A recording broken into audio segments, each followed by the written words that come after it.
स्वः तत्सवितुर्वरेण्यं भर्गो देवस्य धीमहि धियो यो नः प्रचोदयात्। ॐ यः शमात् तपसो जातो लोकान् सर्वान् समानसे सोमं यश्चक्र केवलम् तस्मै ज्येष्ठाय ब्रह्मणे नमः। वसुदेवसुतं देवं कंसचाणूरमर्दनं देवकी परमानन्दं कृष्णं वन्दे जगद्गुरुम्। मौर्विटङ्कारजन्मानं भीषणं धर्मविद्विषाम् आर्तानां सान्त्वनं वन्दे तमानन्दं दयामयम्।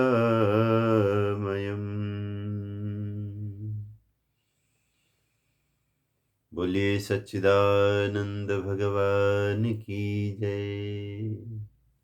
उपस्थित पवित्र आत्माओं, भगवद गीता की महिमा की पंक्ति नित्य प्रति की भांति गुनगुनाते हैं।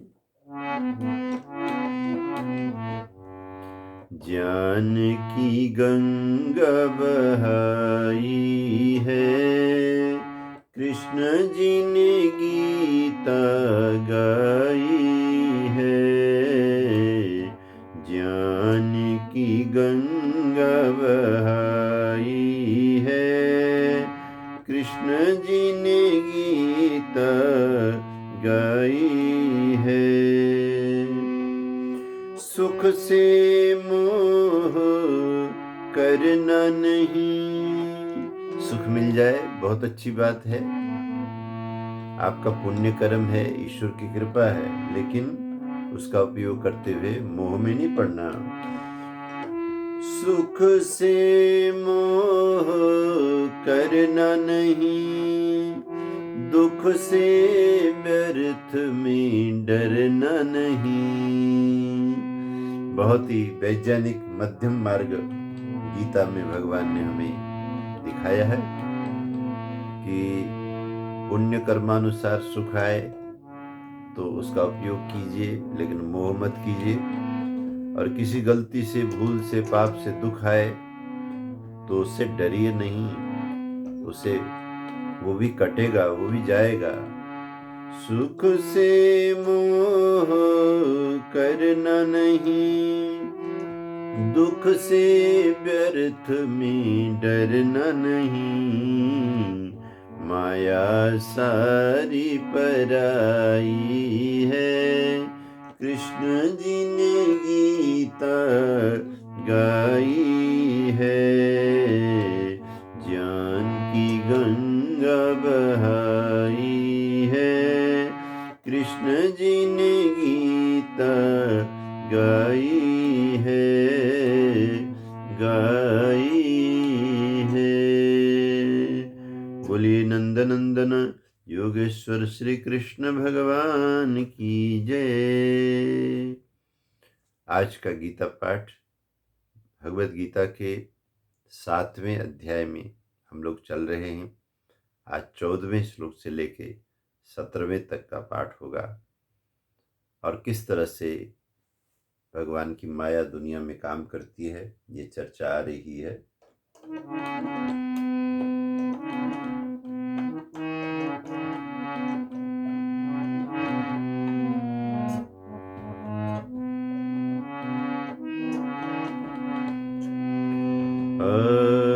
दैवी हेषा गुणमयी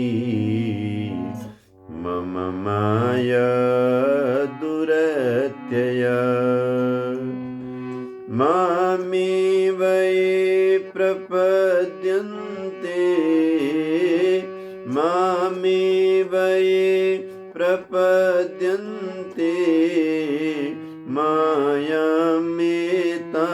तरन्ति ते मायामेतां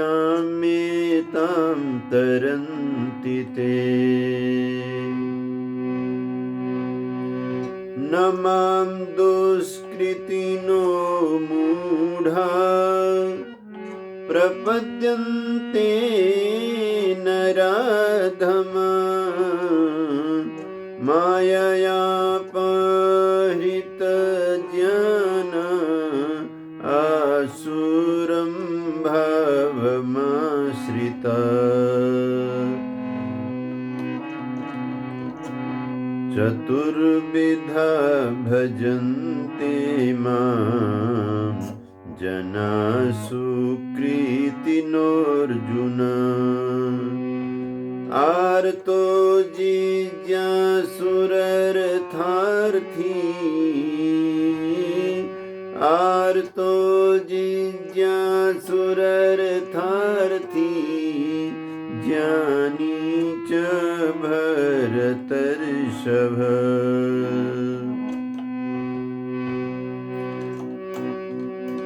तेषां ज्ञानी नित्ययुक्ता एकभक्तिर्विशिष्यते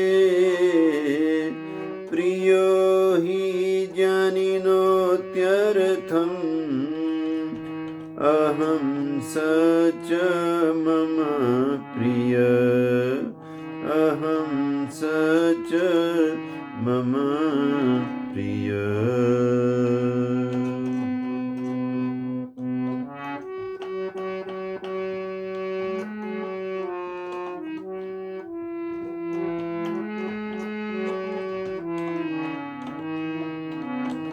पाठ के विराम में हम जैसा व्यास ऋषि प्रभु को याद करते हैं, पंक्ति दोहराते हैं। ओम श्री परमात्मने नमः। ओम श्री परमात्मने नमः।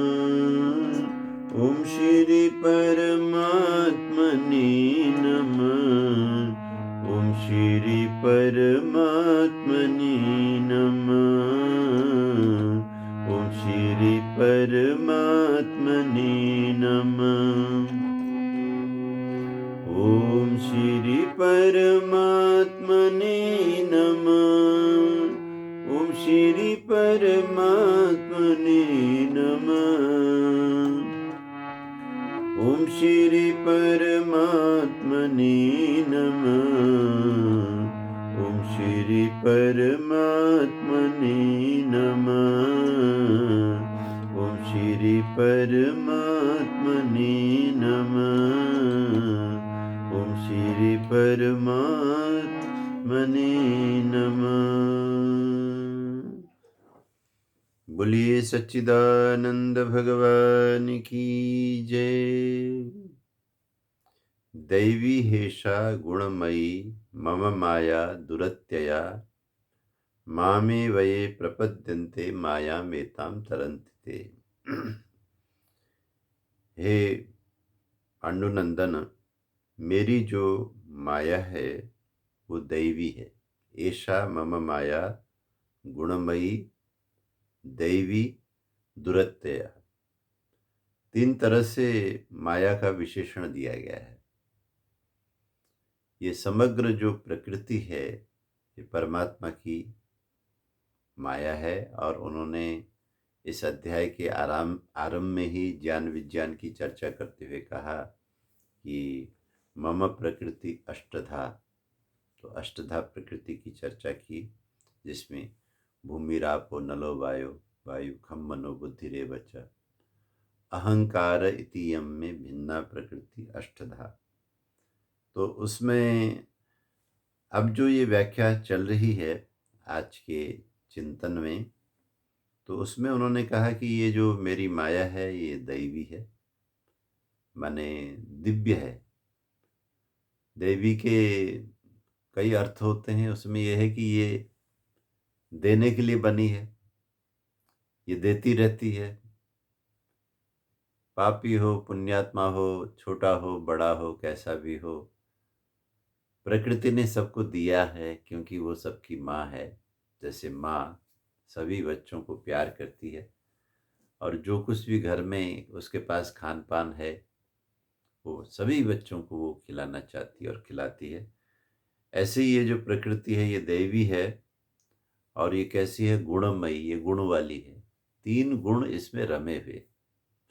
जहाँ कहीं भी ये परमात्मा की माया प्रकृति है तो वहीं पे इसके अंदर 3 गुण विराजमान हैं। और ये कैसी है, दुरत्तया, अगर कोई इस माया को लांघना चाहे कि मैं माया को पार हो जाऊं तो ये इतना आसान नहीं है। इसके अंदर रहना आसान है, लेकिन ये है कि इसके नियम ऐसे हैं। इसी को ही तो भगवती श्रुति ने बहुत सुंदर वैज्ञानिक तरीके से वेद में समझाया, वेद माता ने। और संध्या में देखिए, जो हमारी वैदिक संध्या है उसमें जब आप अघमर्षण मंत्र पाठ करते हैं तो इसमें स्पष्ट है कि ऋतंच सत्यंचाद तपसोध्य जायत ततो रात्र जायत, यानी कि प्रकृति में जिस समय पहली बार निर्माण के लिए परब्रह्म परमात्मा अपना संकल्प डालते हैं तो संकल्प डालते ही और वो संकल्प रित और सत्य के रूप में जब हलचल करने लगता है तो उसी से इस माया के नए नए रूप प्रकट होने लगते हैं। और उसी मंत्र के अंदर देखिए बता दिया, सूर्या चंद्र मसो धाता यथा पूर्वम अकल्पयत। जगत में जो कुछ भी है वो सुंदर सूर्य चंद्रमा का ही खेल है। और सूर्य चंद्रमा को ही वेद में और भी सूक्ष्म रूप से बताया गया, अग्नि सोमाभ्याम नमः। तो जब हम आहुति चढ़ाते हैं तो अग्नये स्वाहा, जहां जहां अग्नये स्वाहा है वहां वहां सोमाय स्वाहा है। तो ये अग्नि सोमात्मकम जगत हो जाता है। तो ये सब जो अग्नि सोमात्मकम जगत है ये दुरत्यय है। इसके भीतर आप अगर रहते हो तो फिर भी शायद आपको सरलता लगेगी, लेकिन अगर इसको आप पार करना चाहते हो तो हे अर्जुन ये इतना सरल तो है नहीं। मामे वये प्रपद्यन्ते मायाम एताम तरन्ति ते। ये जितने भी कौरव के लोग हैं जिनके साथ तुम्हारी लड़ाई ठन गई है, हैं तो तुम्हारे अपने परिवार के लोग, लेकिन करें तो क्या करें। इनके अंदर माया का ऐसा आकर्षण बन गया है कि उस माया की, ये जो मेरी गुणमयी देवी माया है, इसके इतने गहरे प्रभाव में ये आ गए हैं कि इनके लिए वस्तु स्थिति को समझना भी मुश्किल हो गया माया के आकर्षण में। तो कहते हैं एक तो ये है कि इस माया के भीतर इसको पार नहीं करना, इसी के भीतर रहना, मायापति बनना। आप धनपति बनिए, गृहपति बनिए, लक्ष्मीपति बनिए, अपनी पत्नी के पति बनिए, किसी भी तरह से अपने पति की पत्नी बनिए, सांसारिक संबंधों का आप लाभ लीजिए, सब कुछ कीजिए, लेकिन धर्मानुसार कीजिए। तो ये तो हो गया माया के भीतर रह करके अपने आप को पाप से बचाते हुए पुण्य करते रहना। और जब ये पुण्य खत्म हो तो फिर हमें दुख में न जाना पड़े, उसके लिए फिर से पुण्य कमाना, फिर पुण्य करना। बिल्कुल ऐसा ही है जैसे इस महीने जॉब में गए तो आपको सैलरी मिल गई, तो ऐसा नहीं कि इस सैलरी से अगला महीने भी निकलेगा, अगले महीने के लिए फिर आप अगले महीने जाएंगे। तो उसी विधि को आप निभाते रहते हैं, तब जाकर के आपके हाथ में पैसा आता रहता है। इसी तरह का एक बढ़िया जीवन ये है, वो पुण्य कमाने का जीवन है कि पुण्य कमाएं और सुखी रहें। इस प्रकृति में भगवान ने अपने ऋतंच सत्यंच नियम के अंतर्गत ऐसी व्यवस्था की है कि भगवान को रोज रोज का कोई टेंशन नहीं लेना, कोई उलझन नहीं लेना, कि आपने जैसा जैसा कर्म किया वैसा वैसा मायामयी ये जो परमात्मा की प्रकृति है इसकी तरफ से आपको वैसा प्रतिफल आता रहता है। लेकिन कुछ लोग ऐसे हैं जो इससे भी आगे बढ़े हुए लोग हैं, जो ये चाहते हैं कि हम इस चक्र से बाहर आना चाहते हैं। कितना भी पुण्य करो, कितना भी सावधानी रखो, कितना भी साधन एकत्रित करो, जब ये चूक जाता है तो फिर से हम दोबारा से समस्या में आ जाते हैं। कोई ऐसी दुनिया में हम जाना चाहते हैं जिससे ये माया ही पार हो जाए। तो कहते हैं हाँ है, वो है, मुक्ति की दुनिया है, परमात्मा परम धाम है। लेकिन वहाँ तक जाएगा कौन? मामे वये प्रपद्यन्ते मायामेतां तरन्ति ते। जो भगवान में प्रपन्न होते हैं, जो भगवान में समर्पित होते हैं, केवल भगवत समर्पित जीव ही इस माया को पार कर सकते हैं। कोई कहे कि मैं माया का तालमेल करता रहूं और रास्ता निकालूं यहाँ से, रास्ता निकलता नहीं है, क्योंकि बहुत अजीब ये माया है। एक प्रसंग इस माया को समझने के लिए हम लेंगे कि ये किस तरह से जीवों के सामने उपस्थित होती है। कहते हैं एक राजा था, उस राजा को बहुत मुश्किल से, यानी बहुत इंतजार के बाद, बहुत दान पुण्य और साथ में बहुत सारे औषधीय उपचार के बाद, बहुत देर बाद एक संतान हुई। आप हिसाब लगाइए, माया तो भरपूर हो, लेकिन उस माया की उपयोगिता किसने करनी है? परिवार के लोगों ने करनी है। और किसी भी राजा के लिए संतान की कितनी बड़ी ज़रूरत हो सकती है। हालांकि राजा की संतान की ज़रूरत राष्ट्र की ज़रूरत है। आज हम एक ऐसे युग से गुजर रहे हैं जहां आए दिन चुनाव ही चुनाव है। मानो एक तरह के चुनाव खत्म होते हैं तो दूसरे तरह के शुरू होते हैं, वो खत्म होते हैं तो तीसरे तरह के शुरू होते हैं। ये सब चुनाव क्या है? ये राजा की खोज है। हमारा भारत जैसा बहुत बड़ा देश, 130 करोड़ के लोगों का देश जो है, इस समय नए राजाओं की तलाश में, नए अधिपतियों की तलाश में चुनाव से गुजर रहा है। 5 प्रांतों में वो संघर्ष कर रहा है कि कोई अच्छे व्यक्ति को हम लाएं जिनके शासन से हम सब लोग सुखी रहें। हेतु तो यही है। तो इसकी बजाय आप देखिए कि जो राजकुल का राज होता था, राज धर्म का पालन करते हुए करते थे, तो आपको इस तरह से चुनाव की समस्या में आए दिन पड़ना नहीं पड़ता था। कुछ जो राज घराने हैं, क्षत्रिय परिवार हैं, उनकी ये जिम्मेदारी रहती थी कि आप सारी प्रजा के सुख के लिए धर्मानुसार सबको अधिकार दिलाने वाला योग्य व्यक्ति अपने परिवार में पैदा कीजिए और अपनी जगह पे बिठा दीजिए, ताकि हमें नहीं झंझट में पड़ना। हमें तो अपना काम करना है और अपने पथ पे आगे बढ़ना है। आपसे हमें अनुशासन चाहिए, आपसे हमें व्यवस्था चाहिए, आपसे हमें सुरक्षा चाहिए। आखिर राजा से क्या चाहिए? आपको एक राष्ट्रपति से क्या चाहिए? एक प्रधानमंत्री से क्या चाहिए? रक्षा मंत्री से क्या चाहिए? तो इतना ही तो मतलब है। अगर ये सुरक्षा दे दें, न्याय दे दें और व्यवस्था दे दें, तो बाकी सब चीज़ें आप ही को तो करना है, खुद ही तो करना है।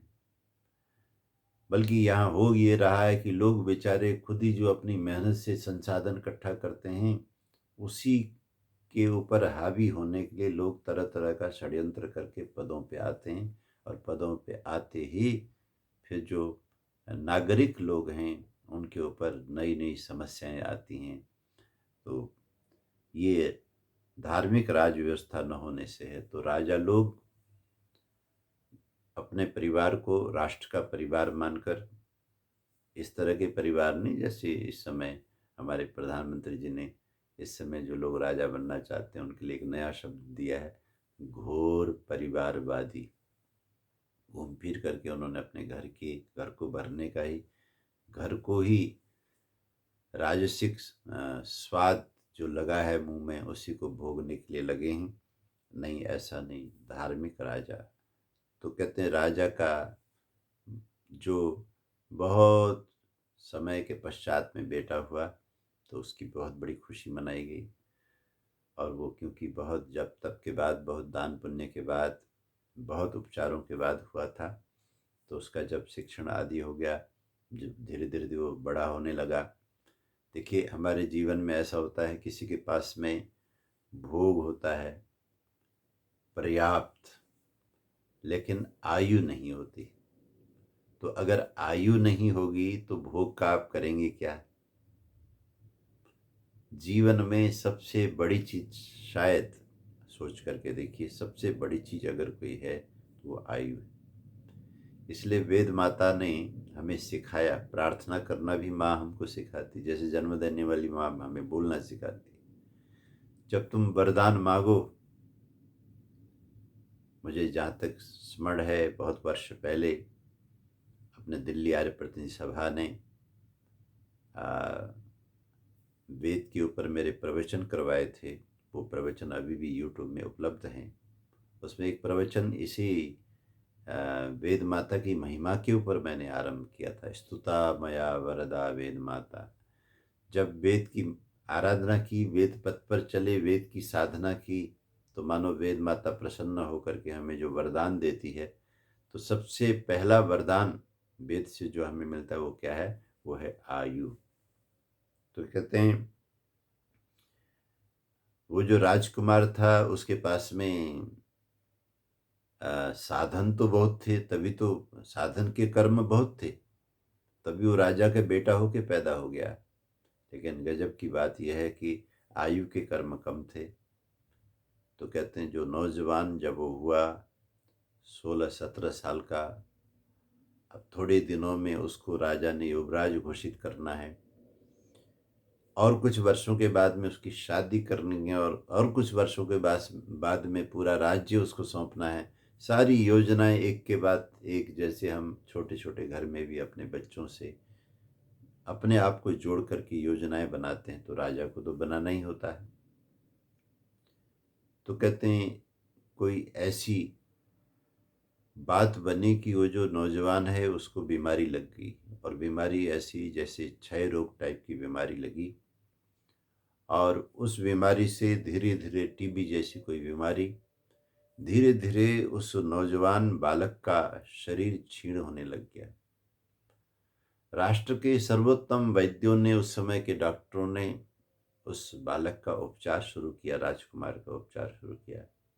लेकिन आश्चर्य था, इसलिए भी ये बात समझने की है कि जगत में जो ये वरदान है, इसके पीछे जो भगवान की माया में सिस्टम है, ऋतंच सत्यंच का, उसे कभी कभी डॉक्टर भी नहीं पढ़ पाते, साइंटिस्ट भी नहीं जान पाते, बड़े बड़े जो फिलोसफर हैं वो भी नहीं जान पाते। लेकिन ये भगवान की माया है जिसके बीच में हम आए हैं, और उनकी अपनी व्यवस्था है। ऋतंच सत्यंचा वेद्धा तपसोध्य जायत ततो रात्र जायत यथा पूर्वम। और इसी मंत्र का पूरक मंत्र यजुर्वेद के उस पाठ में भी है, जिससे सबसे पहला उपनिषद बनाया गया, ईशोपनिषद की शाश्वतीभ्य समाभ्य। जो अपनी शाश्वती प्रजा है, हमेशा जो अमर है, हम यानी कि जीव लोग हैं, उनको परमपिता परमात्मा सपर्यगात स्वयं व्यापक रह करके भोग प्रदान करता है। यथा तथ्यत अर्थान व्यदधात शाश्वतीभ्य समाभ्य। अपनी शाश्वत प्रजाओं को वो भोग प्रदान करता है, यथा तथ्य, जिसके, और उसमें कोई उस अपनी तरफ से कोई पक्षपात भगवान नहीं करते, जिसके जैसे कर्म होते हैं। कर्म प्रधान विश्व रचि राखा, जो जस करई तसु फल चाखा। तो कहते हैं, राजकुमार के कर्म ऐसे कुछ थे जिसकी वजह से संपदा तो खड़ी है, अभी राजा बनना है, युवराज बनना है, पूरे राष्ट्र का अधिपति बनना है। लेकिन अब ये भोग क्या करे, ये बीमार है, साल हो गए, 2 साल हो गए, क्षय रोग लग गया, सारा शरीर सूख गया, चारपाई में बच्चा पड़ा है, उपचार सब फेल हो रहे हैं। एक तरह की आशंका सताने लग गई कि कहीं ऐसा न हो कि इसके प्राण पखेरु उड़ जाएं। तो आप हिसाब लगाइए कि राजा रानी के जीवन में कितना बड़ा दुख आया हुआ है। और पूरे राष्ट्र को प्रेम करने वाले लोगों के सबके मन में भी उदासी है। सब चाहते हैं कि किसी तरह से हमारे राजकुमार ठीक हों। कहते हैं एक दिन जब स्थिति काफ़ी खराब थी, रात भर जगना पड़ा, और जब जगना पड़ा तो राजा और रानी उसी के पलंग के पास में, शरीर का नियम है 24 घंटे में एक बार जब हम अच्छी तरह नहीं सो पाते तो ऊँघ रहे थे। राजा को आँख लगी, आँख लगते ही नींद आ गई। उस गहरी नींद में राजा को सपने आने शुरू हो गए। राजा ने स्वप्न में देखा कि वो एक राज्य का राजकुमार है, अपने आप को देखता है। स्वप्न में उसने देखा कि उसने पढ़ लिख करके सारी योग्यता प्राप्त कर ली है, उसके पिता ने उसे उसका विवाह रचा दिया है, बहुत ही सुंदर देवी के साथ उसका। देखिए स्वप्न जगत कैसा है, ये कैसी भगवान की माया है। दैवी एषा गुणमयी मम माया दुरत्यया। हम सब जानते हैं कि थोड़ी देर के सपने में हम कितनी बड़ी जिंदगी देख लेते हैं। तो सपनों में राजा देखता है कि विवाह होने के बाद कुछ ही वर्षों में उसके 4-4 पुत्र हो गए, और धीरे-धीरे उन पुत्रों का शिक्षण और परीक्षण सब कुछ हो करके वो बहुत बड़े योद्धा बन गए। उन पुत्रों का विवाह हो गया, उनको देश के 4 अलग-अलग दिशाओं में उनको अधिपति बनाया गया, सेनापति बनाया गया। सब कुछ ठीक चल रहा था, बहुएँ घर में आ गई हैं, तो अपनी पत्नी के साथ बहुत आनंद से राज्य का वो भोग कर रहा था।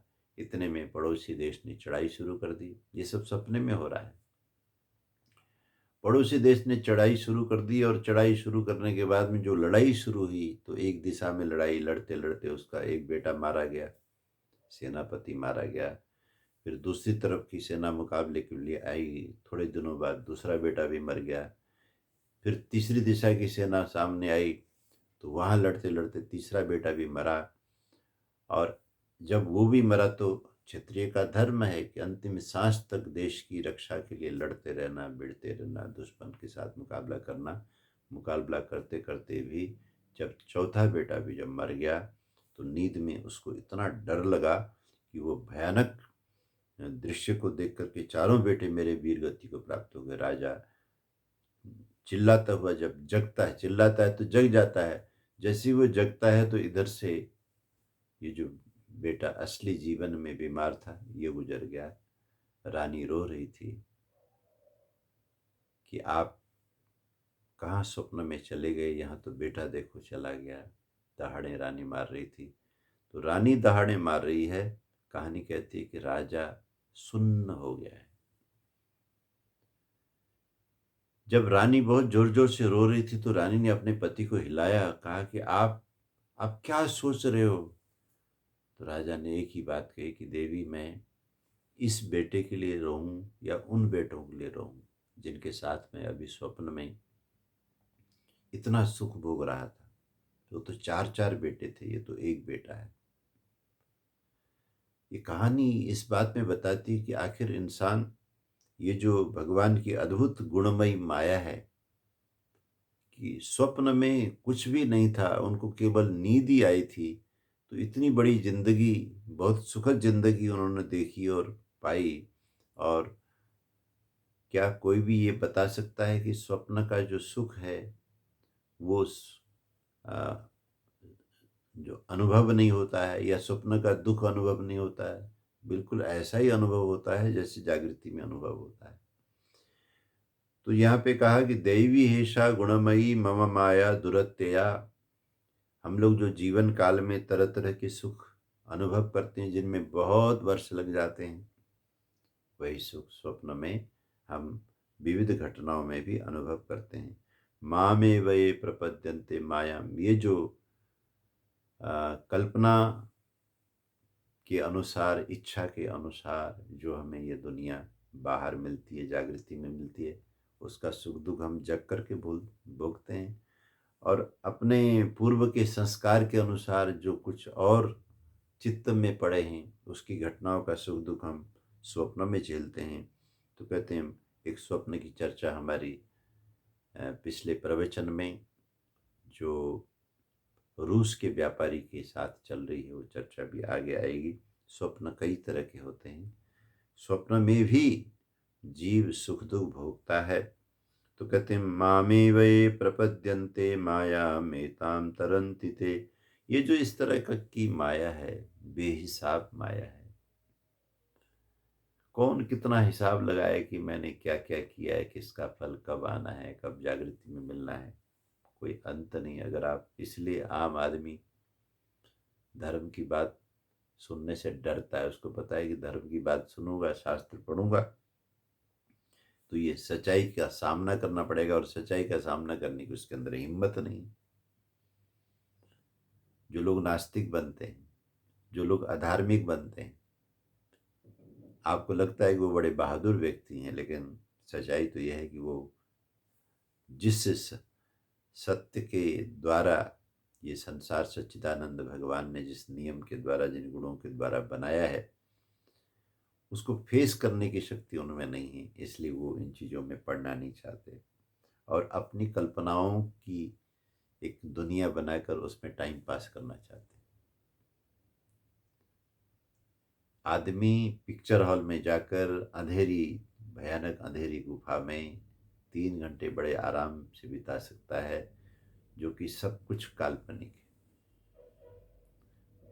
जैसे स्वप्न में आदमी आराम से सो करके उन घटनाओं का अनुभव करता है, ठीक इसी तरह ये जो पिक्चरें हैं, ये जो सीरियल हैं, ये भी तो एक तरह का जागृति जगत में बनाए हुआ काल्पनिक सब्जेक्ट है, जिसमें हमारा मन लगता है।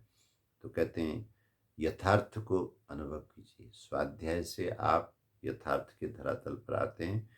तो कहते हैं कि अगर आप, क्योंकि ये जो गुणमयी प्रकृति है, दुरत्यया है, बहुत मुश्किल से ये पार हुआ जा सकता है। इस प्रकृति में संभल करके, धार्मिक होकर, संयमी होकर, हमेशा नुकसान से बचना एक तप है। तो अगर इसको कर लिया जाए तो व्यक्ति सफलताएं प्राप्त करता है, सुख प्राप्त करता है, उन्नति करता है। लेकिन अगर प्रकृति के नियम टूट जाएंगे, रित और सत्य की जो व्यवस्था भगवान ने कण कण में स्थापित की है, उसके विरुद्ध कुछ आचरण हो जाएगा, मनसा वाचा कर्मणा, तो फिर उसका प्रतिफल बंधन मिलेगा, दुख मिलेगा। तो ये सोच करके कि ऐसी प्रकृति में रहने से अच्छा है कि इसको पार करें, भगवत धाम में चले जाएं। कहने लगे ठीक है, जा सकते हो, लेकिन ये इतना सरल नहीं है। मामे वये प्रपद्यन्ते माया में ताम तरन्ति ते। भगवत अर्पित होना पड़ेगा। तो भगवान जब हाथ पकड़ेंगे, भगवान की कृपा होगी, तब जीव जो है इस माया को पार कर सकता है। और थोड़ा सा और स्पष्ट कर दिया अर्जुन के सामने, नमाम दुष्कृतिनो मूढ़ा प्रपद्यन्ते नराधमा मायापहृत ज्ञाना आसुरम भावमाश्रिताः। अब प्रश्न आया कि ये जो अद्भुत माया है, दैवी माया है, इसको पार करने की जो अभिलाषा है, सिद्ध होने की अभिलाषा है, उसके लिए भगवत शरणागति प्रपन्न होना पड़ेगा। भगवान के प्रति पूरी तरह से समर्पित होना पड़ेगा। लेकिन ये समर्पित होने के लिए कुछ बाधाएं हैं। वो बाधाएं क्या हैं? नमाम दुष्कृतिनः, जो दुष्कृति लोग हैं, जिन्होंने पूर्व समय में, इस जन्म में या पहले के जन्म में बहुत ही दुष्ट कर्म किए हुए, उन दुष्ट कर्म की वजह से वो लोग मुझको समर्पित नहीं कर पाते, मुझ प्रपन्न नहीं हो पाते। तुलसी पिछले पाप से हरि भजन न सुहाय। सब कुछ अच्छा लगता है, लड़ाई झगड़े में भी हम कई कई दिन बिता सकते हैं, अदालतों में बिता सकते हैं, पिक्चर हॉलों में बिता सकते हैं, बाजार के रौनक में हमारा मन बहुत लगता है। बाकी जितने भी दुनिया के काम है, भले ही उसमें भूख हो, प्यास हो, सब कुछ सह करके हम जुटे रहते हैं। लेकिन भगवत भजन में मन नहीं लगता। तो क्यों नहीं लगता, उसका कारण भगवद गीता में बता दिया। और शायद यहीं से लेकर के तुलसीदास जी भी संस्कृत के बहुत बड़े विद्वान थे। तुलसी पिछले पाप से, हरि भजन न सुहाए। तो कहते हैं दुष्कृति न, जो दुष्कृति लोग हैं, जिनके बहुत ही कुकर्म रहे हैं, वो लोग मुझको प्राप्त नहीं होते। और मूढ़ा न प्रपद्यन्ते, जो मूढ़ प्रवृत्ति के लोग हैं, जिनकी बुद्धि बहुत कमज़ोर है, जो किसी चीज़ में बहुत आसक्त होकर के अपने आप को न्यौछावर किए हुए हैं, जो किसी की सुनना नहीं चाहते, ऐसे मूढ़ लोग भी मुझे प्राप्त नहीं होते। और जो नराधमा, जो नरों में सबसे अधम कोटि के लोग हैं, क्योंकि अधम विचार हैं, अधम कर्म हैं, अधम अभिरुचि है, तो ईश्वर तो सर्वोत्तम है। तो सर्वोत्तम को अधम कैसे प्राप्त करेगा, क्योंकि माययापहृत ज्ञाना, उनका जो सद्ज्ञान है वो यही जो माया है इसने हर लिया है। माया ने उनके ज्ञान को, उनके अनुभव को हर लिया, इसलिए आसुरम भावमाश्रिता, वो आसुरी भाव को आश्रय लेकर के जीवन जीते हैं। जैसे किसी नदी को पार करने के लिए हम नाव का आश्रय लेते हैं, तो नाव आश्रित होकर नदी को पार करते हैं। ठीक इसी तरह से हम जीवन को कैसे जीते हैं, भावाश्रित होकर के। आर्य जगत के बहुत ऊंचे संत, पीछे भी मैंने संकेत किया था, गायत्री माँ के अनन्य उपासक प्रभु आशीष जी महाराज। तो उनका पहले का नाम महात्मा टेकचंद जी, लेकिन जब उन्होंने अपने जीवन को साधना की तरफ और आगे बढ़ाया, समर्पित किया, तो उनका नाम क्या था, प्रभु आश्रित। कि ये जो टेकचंद है, इसका जो कुछ भी है वो भगवान के आश्रय से है, इसलिए इसका नाम ही प्रभु आश्रित है, उनके आश्रय में। तो क्योंकि इस श्लोक में, गीता के 7वें अध्याय के इस 15वें श्लोक में बताया गया, आसुरम भावमाश्रिता। वैसे तो सभी लोग आश्रित हैं, वो प्रभु आश्रित थे। आम जनता जो है आसुरी भाव में आश्रित है, पापी लोग आसुरी भाव आश्रित हैं, पुण्यात्मा लोग पुण्य भाव आश्रित हैं, और जो मूढ़ नहीं है, मूढ़ाश्रित हैं, जो जो भी नराधम हैं, जो नरश्रेष्ठ लोग हैं, वो ज्ञानाश्रित होते हैं। आश्रय तो हमको चाहिए, नाव को हम चढ़े हुए हैं, और तरह तरह के नाव हैं, तरह तरह के नाविक हैं, तो उसमें उसका आश्रय लेकर के हम जीते हैं। माययापहृत ज्ञाना, ये जो माया होती है, प्रकृति का प्रभाव जो होता है, हमारी जो ज्ञान की उत्पत्ति होती है।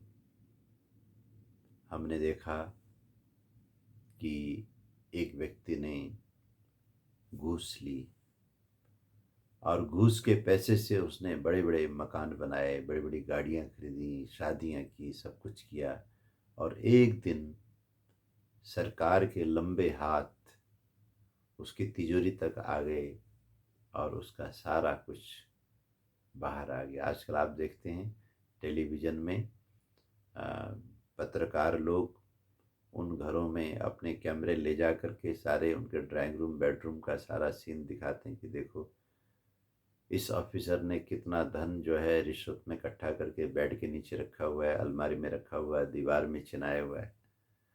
तो ये कोई बहुत खुशी की बात तो नहीं। तो इसको देख करके एक दूसरा ऑफिसर सोचता है कि मैं ये काम नहीं करूँगा, मैं ईमानदारी से अपनी ड्यूटी करूँगा, मैं किसी से रिश्वत नहीं लूँगा, मैं कोई गलत काम करने के लिए अनुमति नहीं दूँगा। ये ज्ञान पैदा हो जाता है जब दूसरे का आप कष्ट देखते हो। लेकिन जैसे ही आप थोड़े दिन उस कष्ट को भूल जाते हो, और अपनी सीट पर बैठे बैठे जब आपको ऑफर आने लगते हैं कि सर ये काम कर दीजिए, इतना हिस्सा आपका हो जाएगा, इतना उसका हो जाएगा, तो धीरे धीरे माया का ऑफर जो आपको आने लगता है, उस ऑफर की वजह से आपका जो ज्ञान पैदा हुआ था कि नहीं, रिश्वत नहीं लेना चाहिए, बहुत बदनामी है, बहुत गंदी बात है, कोई बात नहीं, किराए के घर में रह लेंगे, अपने बच्चों को एक अच्छे रास्ते पे चलाएंगे, जो कुछ भी आपने अच्छी अच्छी बात सोची थी। हर आदमी अच्छी बातें सोचता है, क्योंकि इस दुनिया में परमपिता परमात्मा सर्वव्यापक होने के कारण सब जगह सभी जीवों को सद्ज्ञान सुलभ भी करवाते हैं। और उस सद्ज्ञान की स्फुरना जब होती है तो बुरे से बुरा आदमी भी बहुत बार सोचता है कि मेरा जीवन ठीक नहीं चल रहा है, मुझे अपना सुधार करना है, ये गलतियां मैं दोबारा नहीं करूँगा। जैसे बहुत सारे शराबी लोग जो हैं, जो शराब के आदी बन गए हैं, वो नशा उतरने के बाद अपने आप पर बहुत दुखी होते हैं कि ये बहुत गलत चीज़ मैंने पकड़ ली है, हे भगवान मुझे इससे छुटकारा दो। तो इसका मतलब अंदर ज्ञान तो है, लेकिन उनका जो ज्ञान है कि ये चीज़ बुरी है, ये चीज़ गलत है, उसका हरण, उस ज्ञान का हरण कौन करता है? माययापहृत ज्ञाना, जो माया है ये उसके ज्ञान को हर लेती है। आसुरम भावमाश्रिताः, और आसुरी भावना का वो आश्रय लेते हैं। अगले श्लोक में बहुत सुंदर बात वर्गीकरण कर दिया है भगवद गीता में, कि भगवान का भजन आखिर किस किस तरह के लोग करते हैं। चतुर्विधा भजन्ते मां जना सुकृतिनोऽर्जुन, आर्तो जिज्ञासुरर्थार्थी ज्ञानी च भरतर्षभ। एक ही श्लोक में भगवान ने अर्जुन के दो नाम लिए। ऊपर वाली लाइन में अर्जुन कहा और नीचे की लाइन में भरत ऋषभ। जो भरत वंश के श्रेष्ठ व्यक्ति को भरतर्षभ बोलते हैं, भरत श्रेष्ठ। कहते हैं मेरा भजन चार तरह के लोग करते हैं, और एक चीज चारों में समान है कि सुकृतिनः, उनके पूर्वज के पहले के कर्म बहुत अच्छे हैं, पुण्य कर्म उनके ज्यादा हैं। तो ये श्लोक बता रहा है कि भगवान के भजन में मन तभी लगेगा जब हमारे कर्म अच्छे हों। चारों तरह के भजन करने वाले भक्तों में एक चीज समान रूप से है कि वो सुकृति होनी चाहिए, सुकृति नोर्जना। चार तरह के लोग मेरा भजन करते हैं, और ये चारों के चारों कैसे होते हैं? पुण्य कर्मा होते हैं, श्रेष्ठ कर्म वाले होते हैं।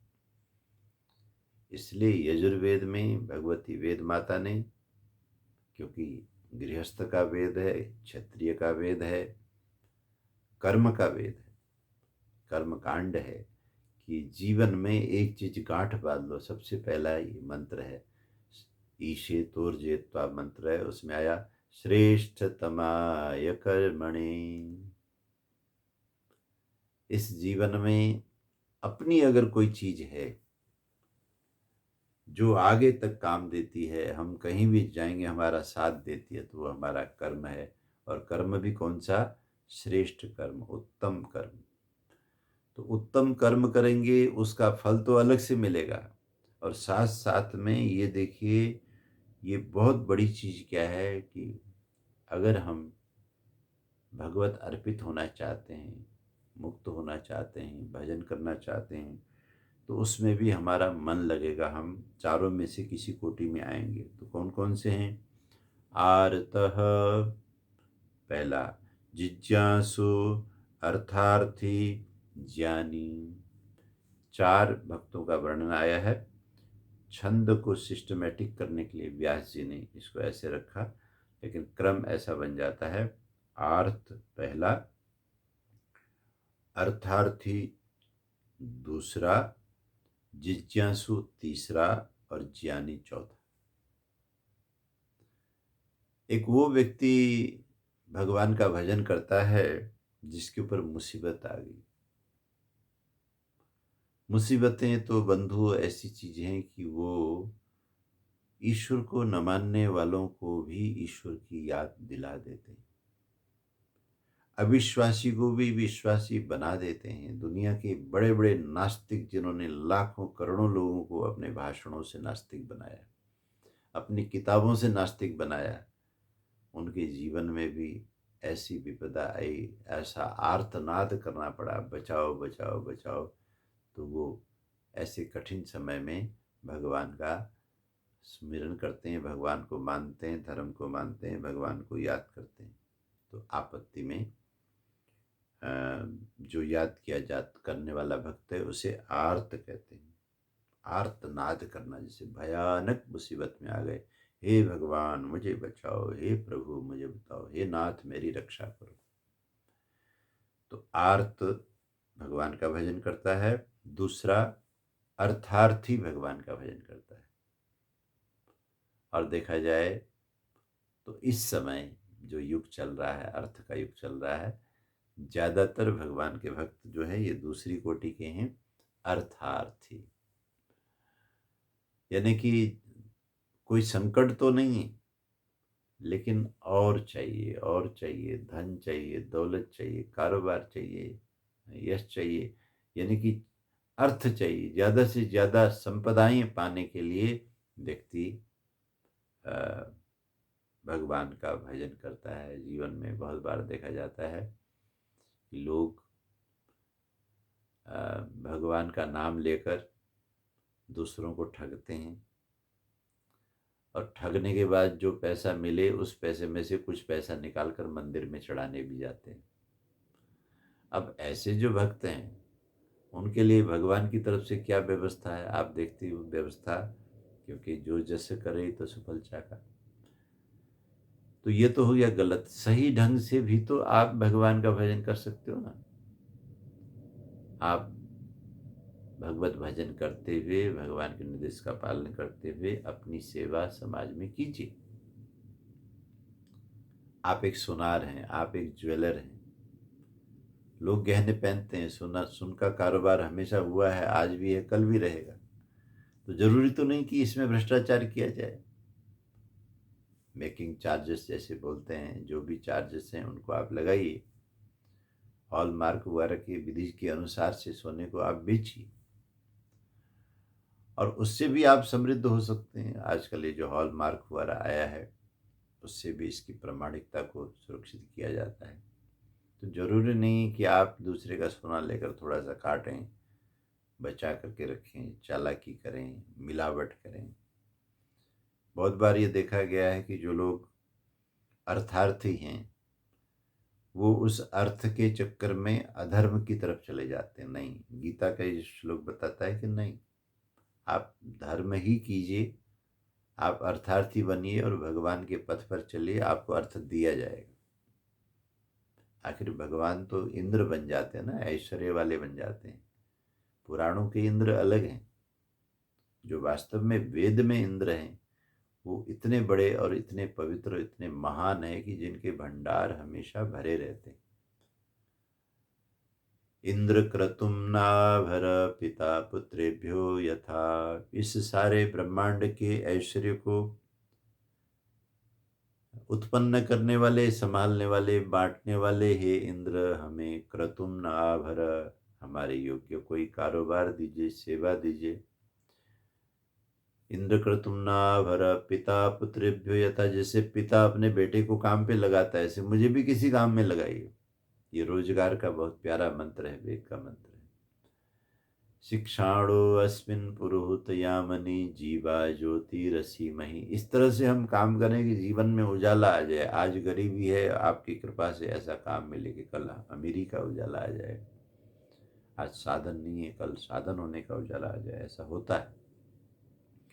तो इसलिए दूसरी कोटि का जो भक्त है उसको कहा अर्थार्थी, इसकी संख्या बहुत ज़्यादा है। तीसरी कोटि का जो भक्त है वो है जिज्ञासु। जिज्ञासु जो भक्त होता है वो उससे, उसके ऊपर ना कोई विपत्ति है, ना उसे धन दौलत की कोई चाहना है। वो केवल जानना चाहता है कि प्रभु कैसे हैं। सभी लोग कहते हैं परमात्मा परमात्मा, भगवान भगवान, ईश्वर ईश्वर, आखिर वो है कैसे? उनके दर्शन तो हो जाए, उनसे मिलना तो हो जाए।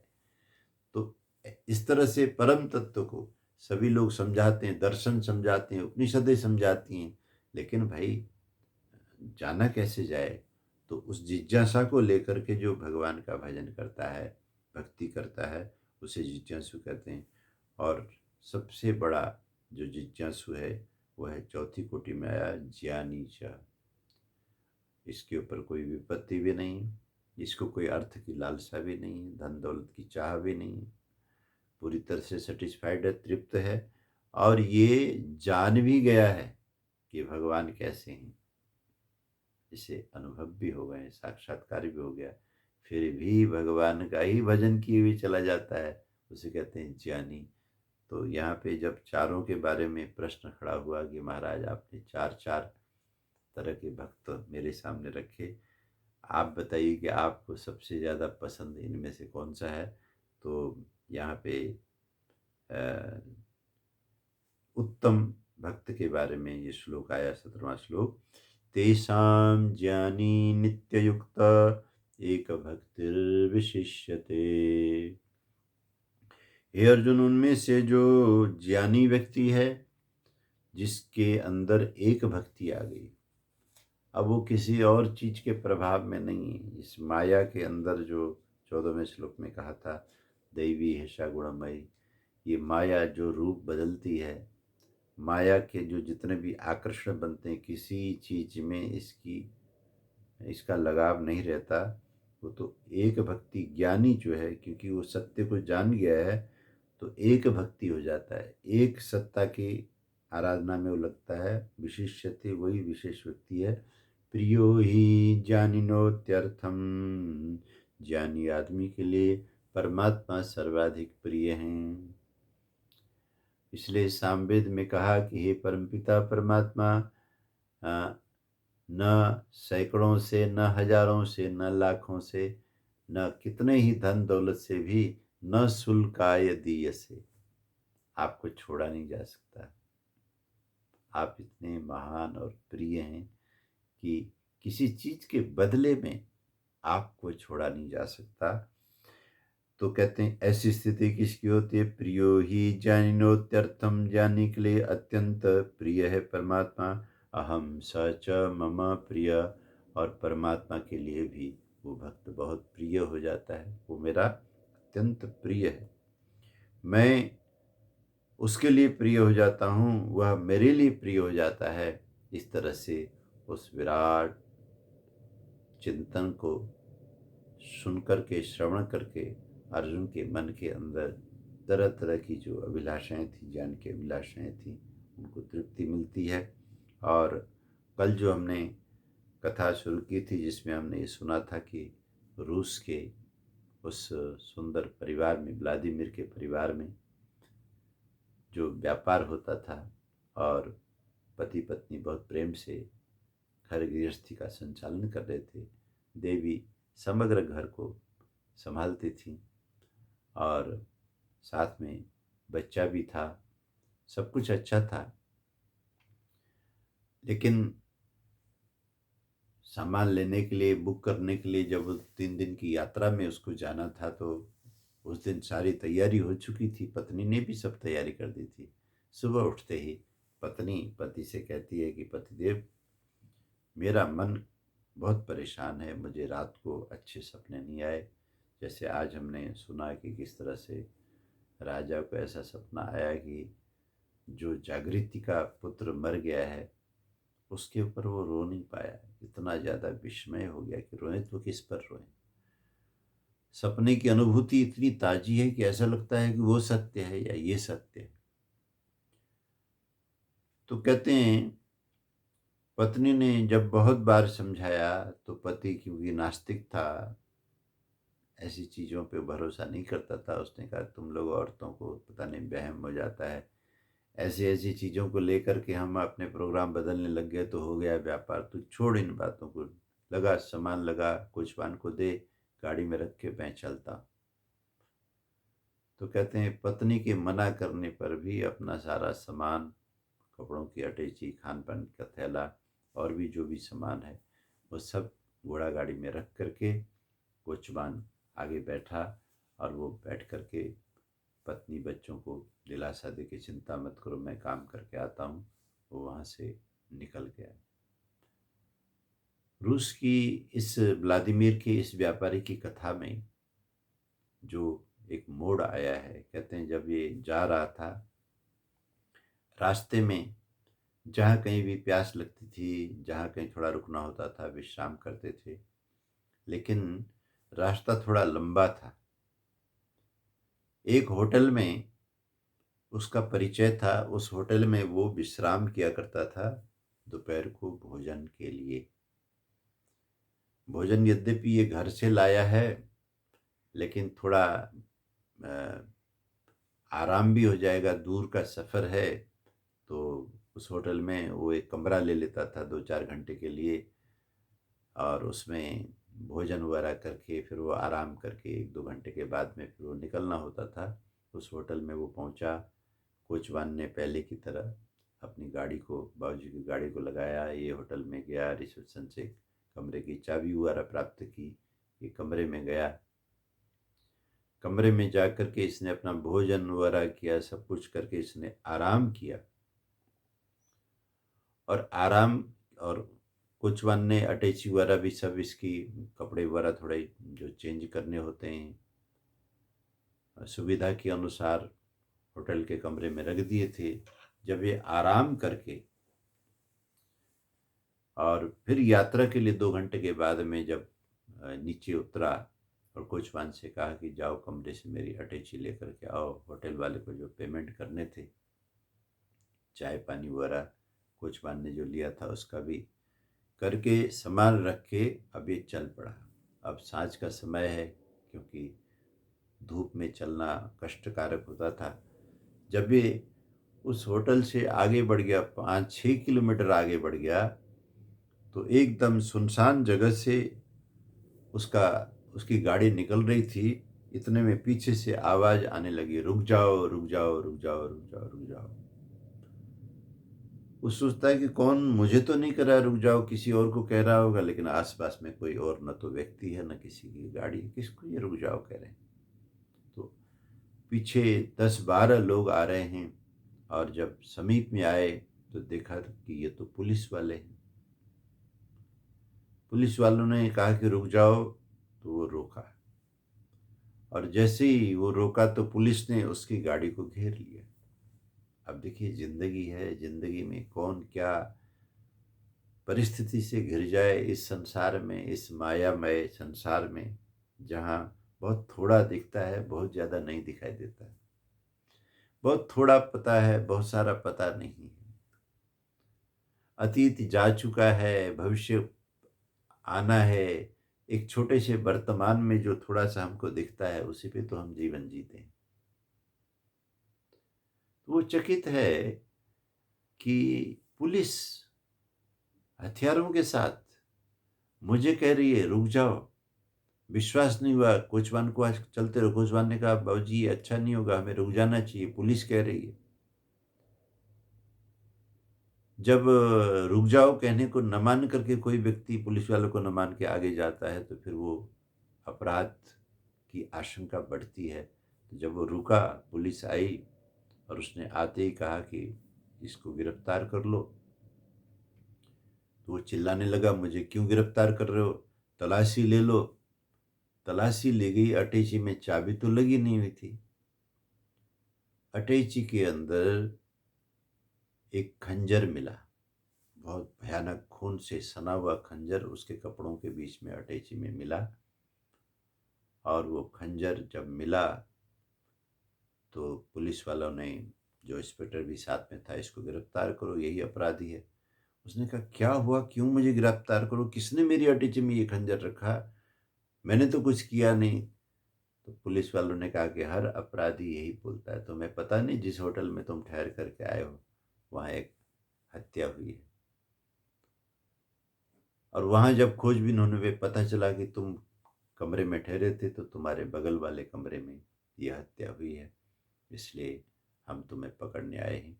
अब उसको पकड़ करके ले जाते हैं। बंधुओं, ये जीवन कौन से कर्मों का फल किस रूप में कब आए, व्लादिमीर के उस व्यापारी के ऊपर बड़ा भारी संकट आया, वो चिल्लाता है, रोता है, मेरा पता करो, मैं कोई बुरा आदमी नहीं हूँ, मैंने किसी का कुछ नहीं बिगाड़ा है। उसको थाने में ले जाया जाता है, उसके ऊपर केस बनाया जाता है, उसके लिए कोई प्रमाण उसके पास में नहीं। अब देखिए, इसको कहते हैं अंधा कानून। उसने हत्या नहीं की, किसी ने हत्या करके अपना वो खंजर जो खून से सना हुआ उसकी अटैची में रख दिया है। अब कानून को इधर नहीं देखना है, कानून ने तो प्रमाण देखना है कि जिस हथियार से हत्या की गई थी वो इसकी अटैची में मिली है और अटैची का मालिक ये है। तो सीधी सी बात है कि हत्या इसी ने की है, जबकि ये सत्य नहीं है। देखो, जीवन बहुत उलझा हुआ है। मम माया दुरत्यया, दैवी हेषा गुणमयी मम माया दुरत्यया। और क्योंकि वो प्रसिद्ध शहर का नागरिक था, व्यापारी था, उसने संपर्क किए, उसकी पत्नी बुलाई गई, पत्नी रोई, बच्चे रोए, रिश्तेदार रोए, सबने कहा, लेकिन भाई इसका प्रमाण बताओ। कानून तो प्रमाण मांगता है कि क्या प्रमाण है कि इसने हत्या नहीं की। ये कह करके कि ये आदमी ऐसे नहीं हो सकते। कल हम सुनेंगे कि ये जो माया जब घेर लेती है, कर्म भोग चक्र जब घेर लेता है, परेशानी जब घेर लेती है, आदमी आर्त होकर के, जो आदमी किसी ईश्वर को नहीं मानता था, किसी धर्म को नहीं मानता था, हाँ पत्नी मानती थी, अब जब ये सारा केस चल रहा है, कभी जेल है, कभी कोर्ट है और कभी साक्ष्य हैं, तरह तरह से लोग दुखी हो गए कि इसको निर्दोष सिद्ध नहीं किया जा रहा है। तो उसके मन के अंदर एक प्रश्न पैदा हुआ, उस व्यापारी के मन के अंदर, कि मैं तो समझता था कि ये संसार बहुत सरल है, लेकिन इसके पीछे तो बड़ा भारी चक्कर है, इतना अंधकार है, अब मेरा क्या होगा। तो कहते हैं इस तरह से उसके मन के अंदर एक भाव कि हे भगवान, क्योंकि उसकी पत्नी समय समय पे घर में कुछ हो जाए तो भगवान को याद किया करती थी। तो उसे, उसके माता पिता भी भगवान के भक्त थे, वही था, थोड़ा नास्टी टाइप का था। जब ये संकट आया तो उसके अंतःकरण में एक ही शब्द भगवान का, ईश्वर का आने लगा कि ईश्वर अब मेरा क्या होगा। ये हम सुनेंगे, लेकिन आज के श्लोकों में कई चीज़ों के ऊपर बहुत अच्छा प्रकाश डाला गया। श्री कृष्ण गोविंद माधव की, पढ़ लो गीता केशव की, पढ़ लो गीता केशव की।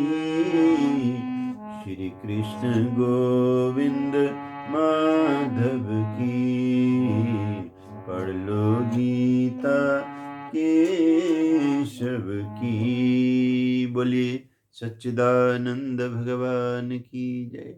आपने प्रेम से सुना। भगवान सबका मंगल करें। शेष चर्चा कल होगी। ओम शांति।